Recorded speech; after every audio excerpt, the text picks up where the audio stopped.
నాగార్జున గారు వచ్చేలోపు మనం ఇద్దరిని సేవ్ చేద్దామా? లోపలంతా డొల్లా ఏం లేదు. బాస్, నిప్పుతో నేషనల్ గేమ్ ఆడుతున్నావు, మస్ అయిపోతావు. నేనెవరికి అడ్డురాను, కానీ నాకెవరైనా అడ్డొచ్చారో నా దారి రహదారి అడ్డు రాకండి. Dangerous, the girl is so dangerous. Michael Jackson గారి పాట అండి, అడల్టరేటెడ్ కాదు, ఓకేనా? బిగ్ బాస్ సీజన్ 8 సామ్రాజ్యానికి శివగామివి తల్లి నువ్వు, కానీ కట్టప్పే లేడు. ఎలా ఉండేటోడివి ఎలా అయిపోయావన్నా. అలాంటి వాళ్ళు చూడగానే నచ్చరు బిగ్ బాస్, చూడగా నచ్చుతారు. కొంచెం కోత ఘనం. మీరు చెప్పే మాటలకి చేసే పనులకి ఏమైనా బ్యాలెన్స్ అవుతుందా అయ్యా? Ladies and gentlemen, boys and girls and my dear nibbies and nibbas, welcome to BB talks on dial news. నా పేరు ప్రియదర్శన్. సో యాక్చువల్లీ నేను ఎపిసోడ్ గురించి మనం మాట్లాడుకోబోతున్నాం. ఫస్ట్నే చెప్పాను కదా, లోపలంతా డొల్లా ఏమీ లేదని. యాక్చువల్లీ నామినేషన్స్ డే అంటే మనకి వీకెండ్స్ కంటే గొప్ప రోజు, చాలా హోరాహోరీగా ఉంటుంది. బట్ ఎందుకో నిన్నటి ఎపిసోడ్ నాకు ఏదో చూసినట్టు కూడా అనిపించట్లేదు, ఏదో అంత కిక్ ఇవ్వట్లేదు అనమాట. ఈవెన్ మనం చూసుకున్నట్లయితే ప్రోమోస్ కూడా పెద్దగా ఈ మధ్య అంత రీచ్ అవుతున్నట్లు కూడా కనిపించట్లేదు. అది ఇంకా కనెక్ట్ అవ్వాల్సిన స్టేజ్ రావాలంటారా, లేకపోతే మరి ఏమో సీజన్ పరంగా ఏమన్నా ఫ్లాస్ ఉన్నాయో అనేది ఇంకా తెలీదు. మేబీ కంటెస్టెంట్స్ పరంగా కూడా ఎక్కువ మంది ఆడియన్స్కి బాగా తెలిసిన వాళ్ళు కాకపోవడం కూడా కారణం అయి ఉండొచ్చు. సో ఎనీవే, నిన్నటి ఎపిసోడ్ అయితే మాత్రం కొంచెం ఏదో అన్నట్టు అయ్యిందనమాట. సో బేసికల్లీ ఇంతకుముందు మనం పాతప్పుడు చూసుకుంటే నామినేషన్స్ అనేది ఒకే రోజు ఉండేది. సో చాలా హోరాహోరీగా ఉండేది, కొట్టుకుంటూ ఉండేవారు. బట్ ఏంటంటే ఇప్పుడు నామినేషన్స్ని 2 days డివైడ్ చేయడం వల్ల అనుకుంటా అంత ఇంట్రెస్టింగ్గా అనిపించలేదు. మరి నిన్నటి ఎపిసోడ్ అయితే నాకు అంత ఇంట్రెస్టింగ్గా అనిపించలేదు.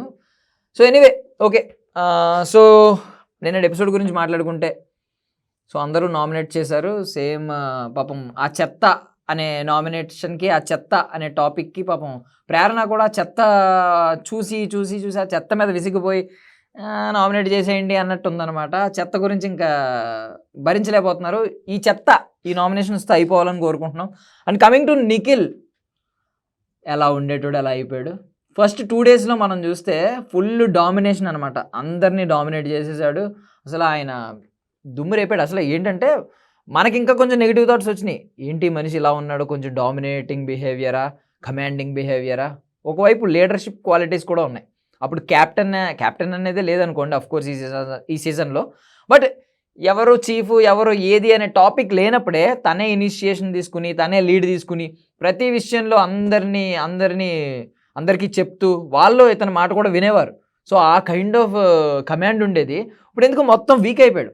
ఈవెన్ మొన్న నాగార్జున గారు వచ్చినప్పుడు కూడా ఆదిత్య ఓం ఇది మెన్షన్ చేశాడు, తను కొంచెం ఆ ముసుగులో ఉండిపోయాడు, బయటకు రావాలి, పాత నిఖిల్ బయటకు రావాలి అని చెప్పి. బట్ స్టిల్ ఇంకా డౌన్ అయిపోయాడు. నిన్న ఎపిసోడ్లో అయితే నామినేషన్స్ సరిగ్గా చేయలేకపోయాడు, అసలు క్లారిటీ లేదు. ఈవెన్ ప్రేరణని మళ్ళీ ఆ చెత్త గురించి తీసుకొచ్చి ఒక మంచి టాపిక్ ఎత్తాడు, బట్ ఏంటంటే చెప్పలేకపోతున్నాడు. ఈవెన్ తను ఏమనుకుంటున్నాడో తన మైండ్లో ఉన్న వర్డ్స్ని క్లియర్గా ఎక్స్ప్లెయిన్ కూడా చేయలేని మెంటల్ సిచ్యుయేషన్లో ఉన్నాడు. పాపం మెంటల్గా చాలా లోగా ఉన్నాడు అనమాట. సో ఏం చెప్పాడంటే నిన్న ప్రేరణకి, నువ్వు ఒకసారి చెత్త బుట్టలో వేసావు, మళ్ళీ బయటకు తీసి బయట పెట్టావు, దాని మీద నువ్వు స్టాండ్ తీసుకున్నావు. నువ్వు తప్పు చేయాలి అనే ఉద్దేశంతో చేయలేదు కాబట్టి నువ్వైతే స్టాండ్ తీసుకున్నావు. బట్ నువ్వు స్టాండ్ తీసుకున్న తర్వాత పక్కోళ్ళని వెళ్ళి అడక్కు, నేను తప్పు చేశానని అడక్కు. అడిగావంటే నువ్వు మెంటల్లీ స్ట్రాంగ్ కాదు అని సంకేతిస్తుంది. అలా సంకేతాలు బయటకి ఇస్తుంది కాబట్టి, అలా పోర్ట్రే అవుతుంది కాబట్టి దయచేసి అలా చేయకని చెప్పాడు. మంచి పాయింట్, బట్ చెప్పలేకపోయాడు. ప్రేరణ కూడా పాపం ఏంటో అలా చేశాడు, ఏంటి నామినేషన్ అనుకుంది. నెక్స్ట్ పృథ్వీని కూడా నామినేట్ చేశాడు. పృథ్వీని కూడా ఇంకా పాయింట్స్ లేవు, ఎవరు లేరు, ఫ్రెండ్ కాబట్టి నువ్వైతే అర్థం చేసుకుంటావు అన్నట్టు నామినేట్ చేశాను అన్నట్టు అంటున్నాడు. బట్ ఎనీవే పృథ్వీ కూడా కొంచెం ఏంటి ఇలా నామినేట్ చేసావు అని అన్నాడు. ఎనీవే నిఖిల్ అయితే కొంచెం ఓవర్కమ్ చేయాలి. మరి ఎప్పుడు ఓవర్కమ్ చేస్తాడా? మళ్ళీ నాగార్జున గారు వచ్చి మళ్ళీ పుష్ ఇవ్వాలా? నిన్న ఈవినింగ్ అయితే నేను వెళ్ళిపోతాను, నా వల్ల అవ్వట్లేదు, నాది కానీ నేను నాలా ఉంటున్నాను, రకరకాల పాపం చాలా డైలాగ్స్ వేసాడు. ఆఖరికి ఫస్ట్లో మనం ఎంత నాగమణి కంటే ఎంత అలా అనుకున్నామంటే, ఏంటి ఎమోషనల్గా వీక్, మరీ ఇమ్మెచ్యూర్ అని ఫీల్ అయిన అందరూ హౌస్మేట్స్ కావచ్చు, బయట ఆడియన్స్ కావచ్చు, నాగమణి కంటని ఇలాంటి ట్యాగ్ ఇచ్చాం స్టార్టింగ్లో. ఇప్పుడు అదే నాగమణి కంట నిఖిల్కి చెప్తున్నాడు అనమాట. సో నిఖిల్ ఎలాంటి స్టేజ్ నుంచి ఒక కమాండర్ పొజిషన్ నుంచి ఇప్పుడు నాగమణికంఠ దగ్గరికి వచ్చి నాగమణికంఠ సజెషన్స్ ఇస్తుంటే తీసుకునే స్థాయికి అయితే పడిపోయాడు. సో పాపం నిఖిల్ కొంచెం ఓవర్కమ్ చేయాలి, ముందుకు వెళ్ళాలని నేనైతే కోరుకుంటున్నాను. సో నెక్స్ట్, సో ఇందాక పాట పాడాను కదా, dangerous the girl is so dangerous. Actually Vishnupriya last time ఒకసారి ఎలక్షన్ వీకెండ్ ఎపిసోడ్ అవ్వగానే మొన్న అన్నదనమాట, నేను సోనియా వెళ్ళిపోద్దని అనుకున్నాను, నేను వెళ్ళిపోవాలనుకున్న వాళ్ళు ముందే సేవ్ అయిపోయారు అంటే ఇండైరెక్ట్గా సోనియా అన్నట్టు తెలిసిపోయింది. అప్పుడు ఇమీడియట్గా నైనిక అంది ఒక మాట, లేదు ఆమె చూస్తూ ఉండు, ఆమె చీఫ్ అవుతుంది, క్లాన్కి చీఫ్ అవుతుంది, ఆమె పెద్ద క్లాన్ అవుతుంది. అది ఇలా ఈ చీఫ్ క్లాను అనే పదాల్లో నిజమవుతుందో లేదో తెలియదు కానీ రియాలిటీలో నిజమవుతుంది. ఎలా అంటే ఇప్పుడు ఆమెకి ఒకప్పుడు ఆమె నోరించుకుని పడిపోయేది అందరి మీద, ఇప్పుడు మాత్రం ఆమె ఫ్రెండ్షిప్ స్టార్ట్ చేయడం మొదలెట్టింది. ఆమె చెప్పిన మాట వినేవాళ్ళు ఆల్మోస్ట్ ఒక 3-4 అయ్యారనమాట. ఆమె వాళ్ళందరికీ ఆల్మోస్ట్ లీడర్, పైకి ఎలా పోర్ట్రే అవుతున్నా, ఫ్రెండ్లా పోర్ట్రే అవుతున్నా, పృథ్వీకి కావచ్చు, మణికంఠకి కావచ్చు, నాగమణికంఠకి, నిఖిల్ అఫ్ కోర్స్ నిఖిల్కి కావచ్చు, ఇలా కొంతమంది ఉన్నారనమాట. వాళ్ళకి సోనియా చెప్పింది వింటారు. ఆ పొజిషన్లో అంత గ్రిప్ తెచ్చుకుంది సోనియా ఆబ్వియస్లీ చాలా మెచ్యూర్డ్గా మాట్లాడగలదు. బట్ విష్ణుప్రియ విషయంలో మాత్రం చేయడం వల్ల కొంచెం తన ఆ గ్రాఫ్ని అయితే కోల్పోతుంది అనమాట. సో నెక్స్ట్ ఇందాక పెట్ట కొంచెం కోత కనవన్న అది ఎవరి గురించి అంటే నైనిక గురించి అనమాట. నైనిక ఆమె ఏజ్ తక్కువ, అందరిలోకి చిన్నదేమో ఐ థింక్, బికాజ్ ఆమె చెప్పింది 23rd ఎంతో చెప్పింది. బట్ ఆ చీఫ్ పొజిషన్ ఎప్పుడైతే ఇచ్చారో ఆమె మాట్లాడే విధానం చాలా మారిపోయింది, చాలా మెచ్యూర్డ్గా మాట్లాడుతుంది, పెద్దవాళ్ళకంటే పెద్దదానిలా మాట్లాడుతుంది. ఈవెన్ వాళ్ళ కింద క్లాన్ ఉన్నారు కదా, వాళ్ళందరినీ రిప్రజెంట్ చేస్తూ నా క్లాన్ని నేను ఇలాగా అని మాట్లాడుతుంటే, అవి మాట్లాడే తీరు, ఒక పొజిషన్ ఇవ్వడం వల్ల మనిషిలో ఎంత మార్పు ఉంటుంది, మనిషి మాటల్లో ఎంత మార్పు ఉంటుంది, మనిషి ఆలోచన విధానాల్లో ఎంత మార్పు ఉంటుంది, మన సైజ్ ఎంత ఉన్నా, మన వయసు తక్కువ అయినా సరే మనం ఎలా మనల్ని ఊహించుకుంటాం, ఒక సింహంలో ఎలా ఊహించుకుంటాం, పిల్లి అద్దంలో చూసుకుని సింహంలో ఫీల్ అవ్వాలి అని అంటూ ఉంటారు కదా. సో అలా నైనిక మెచ్యూర్డ్గా మాట్లాడడం చాలా బాగుంది. అందుకే పెట్ట కొంచెం కోత కనమన్నాను అనమాట. ఆమె వయసులో తక్కువ అయి ఉండొచ్చు, బట్ చాలా మెచ్యూర్డ్గా మాట్లాడుతుంది. ఈవెన్ ఆమె ఎస్టిమేట్ చేసినట్టుంది సోనియా ఫ్యూచర్లో క్లాన్కి చీఫ్ అవుతుంది ఇలా అని. But Sonia is so dangerous in the point of game. మళ్ళీ ఇది అడల్టరేటెడ్ డైలాగ్స్ కాదు. సో డేంజరస్ అంటే అబ్బాయిల్ని వల వేసుకునే ఈ పదాలు కాదు, కేవలం ఏంటంటే Sonia she is a master mind.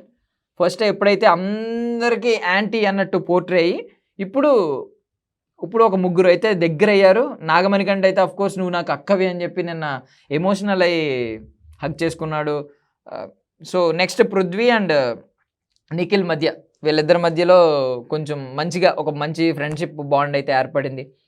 చూద్దాం. నాకు తెలిసి సోనియా ఒకవేళ చీఫ్గా పోటీ చేస్తాను, నేను చీఫ్ అవుతాను అంటే వీళ్ళు 3 కూడా సపోర్ట్ చేసి ఆమెని క్లాన్ చీఫ్గా చేసుకునే అవకాశం కూడా ఉంది, వాళ్ళ క్లాన్గా ఏర్పడి అంత బాండింగ్ అయితే ఏర్పడింది అనమాట. నెక్స్ట్, ఇందాక ఒక మాట చెప్పాను, నా దారి రహదారి అడ్డు రాకండి. సో ముందు నుంచి ఆర్జే భాష గురించి మాట చెప్తున్నాను. ఆర్జే భాష ముందు నుంచి కూడా సెపరేట్ వే ఎంచుకున్నాడు. బికాజ్ ఈ సీజన్లో కంప్లీట్ ఎంటర్టైన్మెంట్ మీదే రన్ అవుతున్న వాళ్ళు ఎవ్వరూ లేరు, ఓన్లీ ఆర్జే భాష.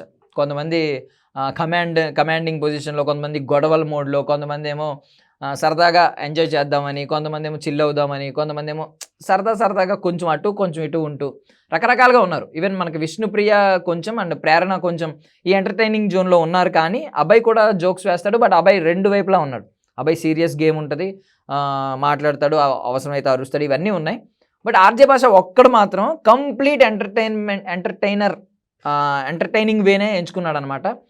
సో ఆయన ఇప్పటికీ మరి మొన్న అదే కొంచెం బెడిసి కొట్టింది. ఆదిత్య ఓం ఆయనతో పాటు తిరుగుతూ నామినేట్ చేశాడు, ఇంకా సిల్లీగానే ఉంటావా, నీకు సీరియస్నెస్ రాదా అని చెప్పి. బట్ ఆడియన్స్కి అయితే బయట ఆర్జే భాష ఆ కుళ్ళు జోకులు, సరదాగా కుళ్ళు జోకులు అని అంటున్నాం కానీ ఆ జోకులు నచ్చుతున్నాయి. చాలామంది కమెంట్స్ ఏంటంటే so called double meaning dialogues కంటే ఇవి చాలా బెటర్, చాలా ఉత్తమం. ఒక పదాన్ని సరదాగా తీసుకుని దానిలోని మీనింగ్ని మార్చడం, ఆ ఫన్ మేబీ కుళ్ళు జోకులా అనిపిస్తుంది, బట్ ఫన్ అయితే క్రియేట్ చేస్తుంది. ఉన్నంతలో, ఉన్న కొద్ది మందిలో ఆయనే కొంచెం ఫన్ జనరేట్ చేస్తున్నారు కాబట్టి ఆడియన్స్లో పాజిటివ్ ఒపీనియన్ అయితే ఉంది. సో ఆయన ఇంకా మారినట్టు నాకైతే కనిపించలేదు. ఈ నామినేషన్స్ ఎఫెక్ట్ ఏం పడినట్టు అనిపించలేదు. మారకపోతేనే మంచిది, ఒకవేళ మారితే మాత్రం ఓకే, ఈ గుంపులో ఆయన కూడా ఒకరు అవుతారు, ఈ కాంపిటీషన్లో ఆయన కూడా పడిపోతారు. Anyway next. సో నెక్స్ట్ ఇందాక ఒక మాట చెప్పాను, నాలాంటి వాళ్ళు చూడగానే నచ్చరు బంగారం, చూడగా నచ్చుతారు. సో ఎవరి గురించి చెప్పానంటే ఈ మాట పృథ్వీ గురించి. సో పృథ్వీని స్టార్టింగ్ చూసినప్పుడు నాకు కొంచెం చెప్పాను కదా ఆల్రెడీ, మనకి అఖిల్లా అనిపించాడు, కొంచెం అఖిల్ లుక్స్లా కనిపించింది అనమాట అఖిల్ సెకండ్ సీజన్లో వచ్చినప్పుడు. అండ్ ఆయన సైలెంట్గా ఉన్నాడు పృథ్వీ, పెద్దగా వర్క్ చేసినట్టు ఎక్కడ కనిపించలేదు, టాస్క్స్లో పెద్దగా పర్ఫామ్ చేసినట్టు కనిపించలేదు. ఐ మీన్ సో ఇలా నడిచింది. బట్ నిన్న నామినేషన్స్కి వచ్చేసరికి ఈ మధ్య కొంచెం అనిపించాడు, కొంచెం ఆయన స్మార్టే అనిపించాడు. నిన్న నామినేషన్స్ కంప్లీట్ చూసేసరికి చాలా దాన్ని ఏమంటారు, చాలా బాగా మాట్లాడుతున్నాడు అనమాట. ఏ పాయింట్నైనా క్లియర్గా మాట్లాడగలుగుతున్నాడు, లాజిక్స్ బాగా పట్టుకుంటున్నాడు, ఆయన తీసుకున్నది స్టాండ్ మీద నిలబడగలుగుతున్నాడు. ఈవెన్ ఒక సిచ్యువేషన్లో ఎలా ఉందంటే నైనికాకి ఈయనకి 1-on-1 జరుగుతున్నప్పుడు నామినేషన్స్లో ఒక మాట అన్నాడు, మీరు పనులు చేయట్లేదు అక్కడే వదిలేశారు, సరిగ్గా నేను వెళ్ళి క్లీన్ చేశాను బౌల్స్ ఇవన్నీ అన్నాడు. మేము టైం వచ్చినప్పుడు క్లీన్ చేస్తాం, అప్పటికప్పుడు క్లీన్ చేయాలని ఏముంది, మాకు కుదిరినప్పుడు క్లీన్ చేస్తామని నైనిక అంది, విచ్ ఈజ్ వ్యాలిడ్. నార్మల్గా ఆలోచిస్తే క్లీనింగ్ అనేది ఈ టైంలో చేయాలి ఆ టైంలో చేయాలని లేదు. వెంటనే మన పృథ్వీ అన్న డైలాగ్ ఏంటంటే, సరే మీరు అన్నట్లే కుకింగ్ వాళ్ళు కూడా మాకు కుదిరినప్పుడు చేస్తామంటే మిగిలిన వాళ్ళందరూ కడుపులు మార్చుకోవాలి, సో టైం వచ్చినప్పుడు చేస్తాం అనేది రాంగ్. సో దీంతో కంపేర్ చేయడం వల్ల ఈ లాజిక్ మారిపోయింది అనమాట. సో ఆయన ఏ స్టాండ్ తీసుకున్నా అవతల వాళ్ళని డిఫెండ్ చేస్తున్నాడు, తను డిఫెండ్ చేసుకుంటున్నాడు, అవతల వాళ్ళ మీద అటాక్ కూడా చేయగలుగుతున్నాడు. So very smart Prithvi. And Prithvi మాట్లాడే మాటలు కూడా బాగున్నాయి. బట్ పని దొంగలా కొంచెం ఈ కొన్ని రోజులు అయితే పోర్ట్రే అయింది, మరి నెక్స్ట్ ఎలా ఉంటాడో తెలియదు కానీ. బట్ ఈవెన్ పని దొంగ అయినా కూడా ఆయన సర్వైవ్ అవ్వగలిగిన స్కిల్స్ అయితే ఉన్నాయన్నమాట. అందుకే అన్నాను నాలంటుడు చూడగానే నచ్చడు, చూడగా నచ్చుతాడని. ఇప్పుడైతే ఆయన కొంచెం అనిపిస్తున్నాడు ఓ మంచి స్మార్టే అని. సో ఇందాక ఒక మాట చెప్పాను, బిగ్ బాస్ సీజన్ 8 సామ్రాజ్యానికి శివగామి తల్లి నువ్వు అని. ఆ శివగామి ఎవరో కాదు, యష్మి. సో ఎందుకన్నానంటే యష్మి పెద్ద క్లాన్కి చీఫ్ కాబట్టి యష్మికి సెపరేట్ పవర్స్ ఉన్నాయి. యష్మిని కొంచెం యూనిక్గా ప్రజెంట్ పోర్ట్రే చేస్తున్నారు బిగ్ బాస్. సో అందుకనే అనుకుంటా ఆమె కూడా చాలా పాపం కొన్ని కంట్రోల్ చేసుకుంటుంది.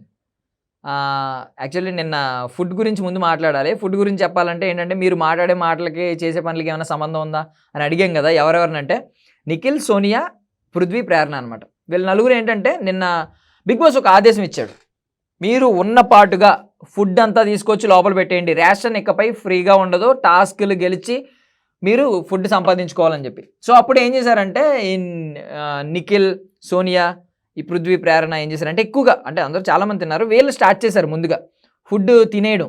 ఓ పక్క తినేస్తూ సర్దేస్తూ, అంటే ఖాళీ గడుపుతూ ఉండకూడదు, తినేద్దాం, దొరికిందే ఛాన్స్, పెట్టేలోపు ఎంత దొరుకుతాను తినేద్దాం అన్నట్టు తినేస్తున్నారనమాట. సో బట్ ఇన్ని లాజిక్లు మాట్లాడే వాళ్ళు ఇలా చేయడం అనేది తప్పు కదా. ఇప్పుడు సోనియా ఎన్ని మాటలు అనగలదు, పక్కోళ్ళని ఎవరినైనా అనగలదు. బట్ రూల్స్ ఫాలో అవ్వాలి కదా.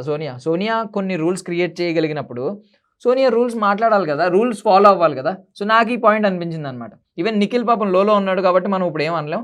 అండ్ పృథ్వీ అఫ్కోర్స్ పృథ్వీ ఎప్పుడు ఎంజాయింగ్ మోడ్లోనే ఉంటాడు. బట్ ఈవెన్ దో ప్రేరణ అంటే మనం చూసుకోకర్లేదు, ఆమె ఎప్పుడు హాసిని అన్నట్టు తన వచ్చి రాని ముద్దు మాటలతో, ఆ తెలుగు సరిగ్గా రాకపోవడం వల్ల ఏంటో తెలియదు కానీ క్యూట్గా అనిపిస్తూ ఉంటుంది ప్రేరణ. అండ్ ప్రేరణ కూడా ఎక్కువగా స్ట్రెస్ చేసి అందరితో గొడవలు పెట్టుకుని ఈ టైప్ కాదు, ఆమె చాలా జోవియల్గా ఉండే టైప్, క్యూట్ కాన్వర్జేషన్స్, ఫన్, ఆమె ఈ మోడ్లోనే ఉంటుంది. కాబట్టి ప్రేరణ చేసినా నేను తప్పు అనలేను. కానీ సోనియా అందరినీ పాయింట్అవుట్ చేసినప్పుడు ఆమె ఎలా తినడం తప్పు కదా. ఆమె ఎలా బిగ్ బాస్ ఆదేశాలను మీరి ఈవెన్ దాన్ని ఏమంటారు ప్రైజ్ మనీ తగ్గిపోద్దని తెలిసినా సరే ఆమె చేయడం తప్పు కదా. సో యష్మి ఒక్కది మాత్రం బిగ్ బాస్లో శివగామిలాగా ఆ సామ్రాజ్యానికి పాపం ఎక్కడ రూల్స్ బ్రేక్ అవ్వకూడదు అని చెప్పి చూస్తూ ఉంది. ఆమెని తినిపించాలని నిఖిల్ ట్రై చేసినా నాకు వద్దంది, నిఖిల్ని తిట్టింది ఎందుకు అలా తింటున్నావు అని చెప్పి, ప్రైజ్ మనీ తగ్గిపోద్దని చెప్పి. సో ప్రజెంట్ అయితే ఆమెకున్న పొజిషన్కి అనుకుంటా నేను అనుకోవడం, యష్మి అయితే చాలా పాపం రూల్స్ అన్ని పాపం ఫాలో అవ్వాలి అని చెప్పి అనే ఇంటెన్షన్లో ఉందన్నమాట. సో యష్మికి ఇందాక కట్టప్ప లేదు అన్నాను, యష్మి శివగామి బట్ కట్టప్ప లేడని. బట్ నాకు ఒక పక్క కట్టప్ప ఆదిత్య ఓమేమో అనిపిస్తుంది. ఎందుకంటే కట్టప్ప కూడా చాలా లాయల్గా ఉంటాడు సామ్రాజ్యానికి. ఇక్కడ ఆదిత్య ఓం కూడా పాపం చాలా సీరియస్గా, అసలు ఎంత సీరియస్గా అంటే ఈవెన్ ఫుడ్ టాస్క్ అయిపోయి ఫుడ్ అంతా లోపల పెట్టేసిన తర్వాత అందరూ సోదేసుకుంటున్నారు, కూర్చుని జోక్స్ వేసుకుంటుంటే వెనకాలకి వెళ్ళిపోయి పాపం టేబుల్ క్లీన్ చేసేస్తూ ఉన్నాడు సీరియస్గా ఒక్కడే. But which is not right మనకి, ఎందుకంటే మనం ఫ్రాంక్గా మాట్లాడుకుంటే బాహుబలిలో కట్టప్ప ఎప్పుడూ హీరో కాదు, బాహుబలి హీరో లేదు, బల్లాలదేవి యాంటాగనిస్ట్ కాబట్టి వాళ్ళిద్దరి మధ్య నడుస్తుంది కానీ కట్టప్ప హీరో అవ్వడు. సో కట్టప్పకి ఎంత గొప్ప స్కిల్స్ సామర్థ్యం ఉన్నా సరే పాపం ఆ లాయల్టీ అనే దానిలో కొంచెం బానిస కింద మిగిలిపోయాడు, అక్కడే ఉండిపోయాడు. ఎవరిని రాజ్యాల కోసం ఎక్కడ ఎగబడలేదు, ఎన్నో ఆఫర్లు వచ్చినా తీసుకోలేదు. బట్ ఇక్కడ ఆదిత్యం కూడా అంతే, ఐ మీన్ తన సామర్థ్యం ఏంటి, తన ఆడియన్స్కి ఎలా పోర్ట్రే చేసుకోవాలనేది తెలుసుకోవట్లేదు. జస్ట్ రూల్స్ గుడ్గా ఫాలో అయిపోతున్నాడు, ప్రైజ్ మనీ తగ్గకూడదు అనుకుంటున్నాడు. బట్ ఆడియన్స్ని అయితే అంచనా వేయలేకపోతున్నాడు బికాజ్ హీఈజ్ కొంచెం ఇన్నోసెంట్ కాబట్టి. ఆదిత్య ఓం ఈజ్ వెరీ ఇన్నోసెంట్. ఆయన టాలెంటెడే అవ్వచ్చు, డైరెక్టర్ అవ్వచ్చు, యాక్టర్ అవ్వచ్చు, but very innocent, not like others smart అనమాట. యా, ఇందాక అన్నాను కదా, బిగ్ బాస్ నిప్పుతో నేషనల్ గేమ్ ఆడుతున్నావు, మస్ అయిపోతావు. అది ఎవరి గురించి? నాగమణికంఠ గురించి. ఎందుకంటే నాగమణికంఠకున్న మేజర్ స్కిల్ ఏంటంటే అతను సింపతి కార్డ్ క్రియేట్ చేసుకున్న విధానం మనం 2-3 రోజులు చూసాం. ఫస్ట్ రెండు రోజులు 3 రోజులు తర్వాత పాపం ఆయన వదిలేశాడు. మనకి అవకాశం ఇచ్చి పోన్లే బాధపడుతున్నారు కదా, ఏడుస్తున్నారు కదా అని చెప్పి ఆ సింపతి కార్డ్ని వదిలేసి బాగానే ఉన్నాడు ఇప్పటి వరకు.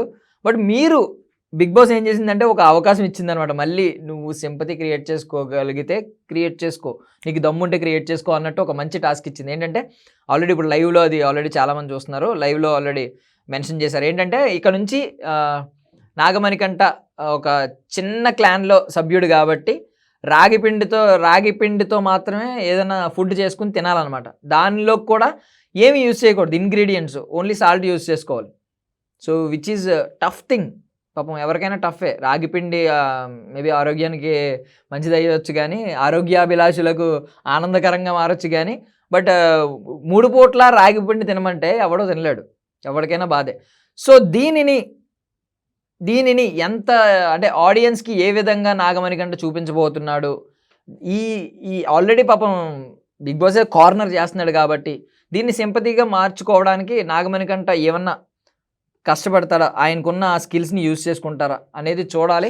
బట్ నేను అనుకోవడం అయితే ఇది ఖచ్చితంగా ఆడియన్స్లో ఇంకా సింపతిని క్రియేట్ చేస్తుంది. ఆల్రెడీ నాగమణికంఠకి చాలామంది కంటే ఎక్కువే ఓటింగ్స్ పడుతూ ఉన్నాయి బికాజ్ ఆ సింపతి ఇంకా వర్కౌట్ అవుతూ ఉంది. ఇప్పుడు ఈ రాగిపిండి సింపతి వర్కౌట్ అయితే ఓటింగ్ సెషన్ మారుతుంది. ప్రజెంట్ అయితే నాకు తెలిసి ఈ ఓటింగ్స్లో ఆయన లీస్ట్లో ఒక లీస్ట్ నుంచి చూసుకుంటే, కింద నుంచి చూసుకుంటే 3rd or 4th పొజిషన్ ఉంటారేమో, 2nd, 3rd, 4th ఈ పొజిషన్స్లో ఉంటారు. బట్ ఈ రాగిపిండి కాన్సెప్ట్ ఏమైనా వర్కౌట్ అయితే, ఈ సింపతి క్రియేట్ అయితే ఆయన ఇంకా పైకి వెళ్ళే ఛాన్స్ అయితే ఉంది, సేఫ్ అయ్యే ఛాన్స్ పక్కా ఉందన్నమాట. అండ్ సోనియా ఈరోజు పృథ్వీతో ఒక మాట అంది నిన్న ఎపిసోడ్లో. ఏమనందంటే మనకంటే ముందు వెళ్ళిపోయే వాళ్ళు చాలామంది ఉన్నారు, అప్పటి వరకు మనం సేఫ్ అని. బట్ సోనియా ఎంత మాస్టర్ మైండ్ అయినా అయి ఉండొచ్చు, ఆయన ఆర్జీవీస్ గర్ల్ అయినా అయి ఉండొచ్చు, కానీ ఆడియన్స్ పల్స్ని అర్థం చేసుకోవడం అంత ఈజీ అయితే కాదు. బికాజ్ ఆల్రెడీ మనకి ఓటింగ్స్ అయితే అర్థం అవుతాయి. నా ఒపీనియన్ ప్రకారం Prithvi is still in danger zone. Prithvi కావచ్చు, నా ఒపీనియన్ ప్రకారం పృథ్వీ కానీ కిరాక్ సీత కానీ సంబోట్ వీళ్ళిద్దరూ అయితే ఎక్కువ డేంజర్ జోన్లో ఉన్నారని నేనైతే ఫీల్ అవుతున్నాను. యా, బట్ నాగార్జున గారు రాకముందే, నాగార్జున గారు వచ్చి జనరల్లీ నామినేషన్స్ అయిన తర్వాత వీకెండ్ ఎపిసోడ్లో వచ్చి ఒకరిని సేవ్ చేస్తూ ఉంటారు. బట్ మనం ఒక ఇద్దరిని సేవ్ చేద్దాం. అప్పుడు సేవ్ చేస్తున్నాను, రాసి పెట్టుకుని కూర్చోండి. వాళ్ళిద్దరు ఎవరెవరంటే నిఖిల్ అండ్ విష్ణుప్రియ. పక్కా చెప్తున్నాను, ఎవరైనా చెప్పగలరు ఇది. నిఖిల్ అండ్ విష్ణుప్రియ ఓటింగ్స్ ఒక రేంజ్లో ఉంటాయి. వాళ్ళకున్న బయట ఉన్న వాళ్ళకి ఆల్రెడీ ఒక ఫ్యాన్ బేస్ అయితే క్రియేట్ అయ్యి ఉంది కాబట్టి వాళ్ళు ఇప్పుడు పర్ఫామ్ చేయకపోయినా ఈవెన్ దో వాళ్ళకైతే ఓటింగ్స్ బాగా పడుతూ ఉంటాయి. అండ్ ఈవెన్ విష్ణుప్రియ అయితే పాజిటివ్గానే ఉంది. బికాజ్ సోనియా ఎప్పుడైతే కార్నర్ చేసిందో విష్ణుప్రియ చాలా మృదువుగా మాట్లాడుతుంది. సోనియా గారు అని ప్రతిసారి గారు అని మెన్షన్ చేస్తూ మాట్లాడుతుంది. సోనియా మాత్రం విష్ణు నువ్వు ఎలా మాట్లాడవని చెప్పి విష్ణుప్రియ నువ్వు ఎలా మాట్లాడవన్నట్టే మాట్లాడుతుంది అగ్రెసివ్గానే. So Vishnupriya is in very positive zone నా ఒపీనియన్లో. బికాజ్ ఆమె బిహేవియర్ ఇలాంటప్పుడు బయటపడుతుంది కాబట్టి ఆమె చాలా మంచిగానే ఉంది ప్రజెంట్ అయితే. అండ్ నిఖిల్ పాపం చాలా లోలో ఉన్నాడు. Don't judge book by its cover అంటాం కదా, ఫస్ట్లో చూసి ఏదో అనేసుకున్నాం కానీ అప్పుడు నిఖిల్కి కూడా పాపం కొంచెం ఎమోషనల్లీ పాపం లోలోనే ఉంటాడు, ఎమోషనల్ గాయ్ అని అర్థమవుతుంది అనమాట. సో వీళ్ళిద్దరూ అయితే ఎలాగైనా వాళ్ళకి ఒక ప్రీ ఎగ్జిస్టింగ్ ఫ్యాన్ బేస్ అయితే క్రియేట్ అయ్యి ఉంది కాబట్టి బయట ఆల్రెడీ వాళ్ళైతే పక్కా సర్వైవ్ అవుతారు, రాసి పెట్టుకోండి. అందుకే మనమే ఇద్దరిని సేవ్ చేసాం అనమాట. నాగార్జున గారు రాకముందే మనం ఇద్దరిని సేవ్ చేస్తాం ఈరోజు. So that's all. మళ్ళీ రేపటి ఎపిసోడ్లో కలుద్దాం. ఆల్రెడీ లైవ్ కూడా జరుగుతూ ఉంది, అది కూడా చూస్తూ ఉందాం. That's all for now. This is Darshan. మళ్ళీ కలుద్దాం. Bye bye from Dial news.